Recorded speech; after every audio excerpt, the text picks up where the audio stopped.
அஸ்ஸலாமு அலைக்கும் வரஹ்மத்துல்லாஹி வபரகாத்து. அன்பார்ந்த OH இஸ்லாம் சேனல் நேயர்களே, எல்லாம் வல்ல ஏக இறைவனுடைய அன்பும் அருளும் நம் அனைவர் மீதும் என்றும் நிலவட்டும்.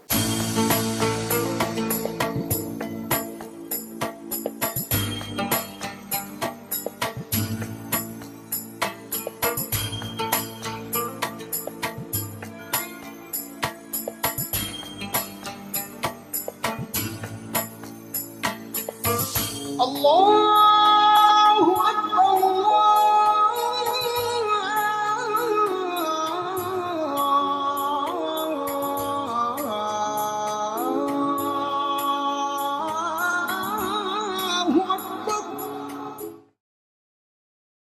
வழிகாட்டும் ஆன்மறை என்ற சிறப்பான இந்த தொடரில் இன்றும் உங்களை எல்லாம் சந்திப்பதில் மகிழ்ச்சி. அன்பானவர்களே, பேரறிஞர் இப்னு அசாக்கிர் அவர்கள் எழுதியிருக்கக்கூடிய நூல்களிலே ஒன்று தாரீஹு திமஷ்க், டமாஸ்கஸ் நகரத்தின் வரலாறு என்கிற நூல். அந்த நூலிலே அவர்கள் குறிப்பிடுகிறார்கள், நுமைருல் மதனி என்கின்ற ஒரு அறிஞர் கூறுகின்றார், ஹலீஃபா அல் மன்சூர் அவர்கள், ஹலீஃபா மன்சூர் என்று சொன்னால் புகழ்மிக்க அப்பாசிய ஹிலாஃபத் என்று அறியப்படுகின்ற பாக்தாத்தை தலைமையிடமாக கொண்டு சுமார் 600 ஆண்டுகளுக்கு மேலாக, 6 நூற்றாண்டுகளுக்கு மேலாக இந்த உலகத்தினுடைய சரிபாதி நிலத்தை ஆண்ட ஹிலாஃபத் ஆட்சிதான் அப்பாசிய ஹிலாஃபத். அந்த வம்சாவளி ஆட்சியின் ஹலீஃபாக்களில் ஒருவர்தான் அல் மன்சூர். அவர் ஒரு நாள் அல் மதீனா, முஹம்மது நபி ஸல்லல்லாஹு அலைஹி வஸல்லம் அவர்கள் துயில் கொள்ளுகின்ற மதீனாவுக்கு அவர்கள் வந்தார்கள். அப்போது அங்கே முஹம்மது பின் இம்ரான் என்பவர் நீதிபதியாக இருந்தார். அவருக்கு நான் நுமைருல் மதனி என்கின்ற நான் அவருக்கு எழுத்தராக இருந்தேன். நீதிபதி என்று சொன்னால் தீர்ப்புகளை வழங்குவார்.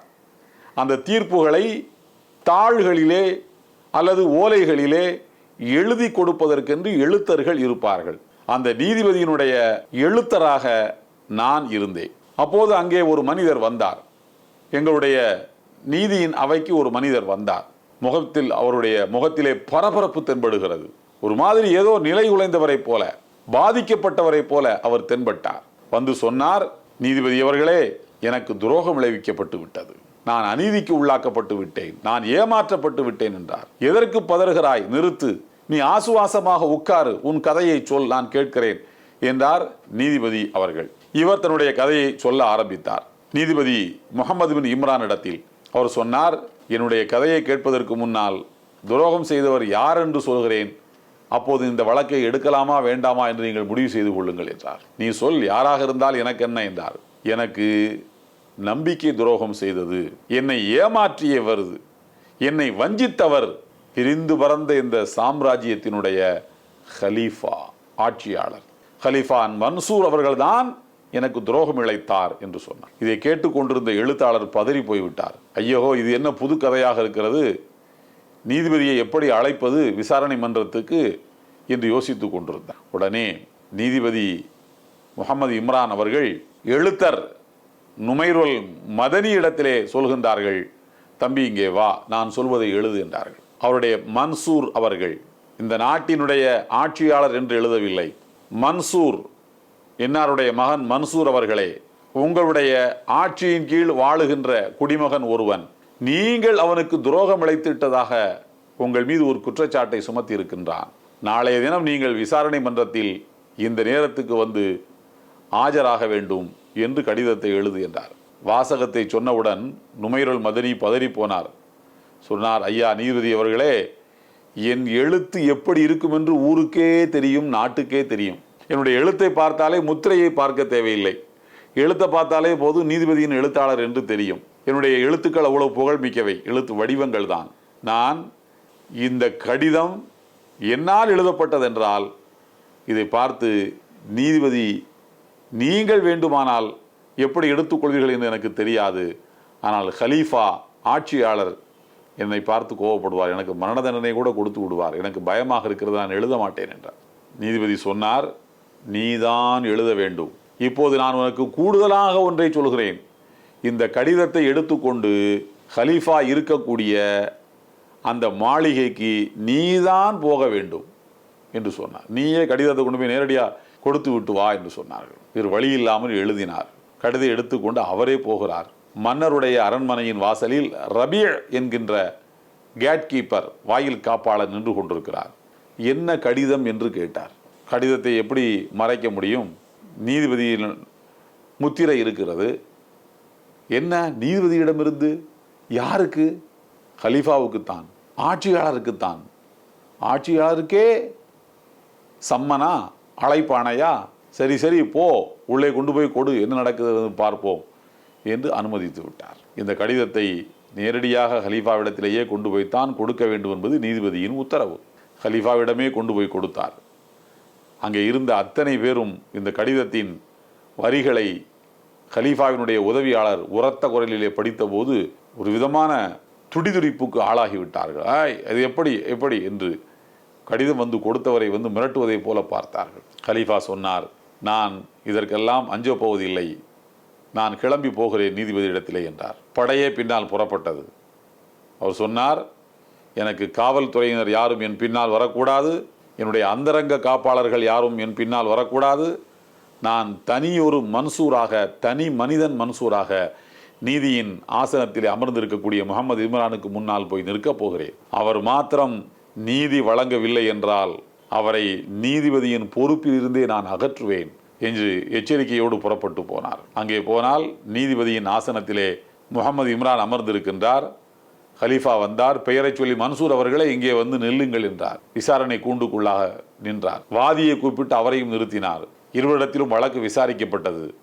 கலீஃபா தன் குற்றத்தை ஒப்புக்கொண்டார். அதற்கு தண்டனையாக நீங்கள் அவரை எதை சொல்லி ஏமாற்றினீர்களோ அதை கொடுங்கள் என்று சொன்னார். கலீஃபா கொடுப்பதற்கு ஒப்புக்கொண்டார். விசாரணை மன்றம் கலைந்தது.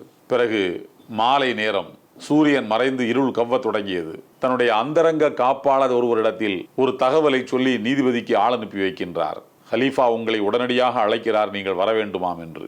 நீதிபதி இங்கிருந்து புறப்பட்டு போனார். கலீஃபாவை பார்த்தவுடன் அரண்மனையிலே போய், இந்த நாட்டினுடைய ஆட்சியாளர் அவர்களே, உங்கள் மீது இறைவனுடைய சாந்தியும் சமாதானம் உண்டாகட்டும் என்று சொன்னார். அப்போது பெயரை சொல்லவில்லை. தன்னுடைய இடத்துக்கு கலீஃபா வந்தபோது பெயரை சொல்லி அழைத்தார். அரண்மனைக்கு போகின்ற போது, கலீஃபா அவர்களே, ஆட்சியாளர் அவர்களே, உங்கள் மீது இறைவனின் சாந்தி உண்டாகட்டும் என்று கூறினார். பிறகு சொன்னார் கலீஃபா நீதிபதியை பார்த்து, நீதிபதி அவர்களே, உங்களை போன்றவர்கள் நீதிமான்கள் இந்த மண்ணில் இருப்பதனால்தான் என்னுடைய ஆட்சி நேர்மையாக நடக்கிறது.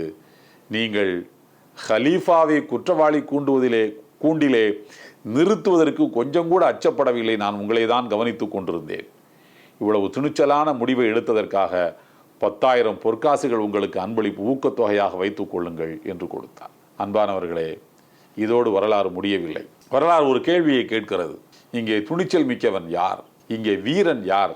நீதிபதியா?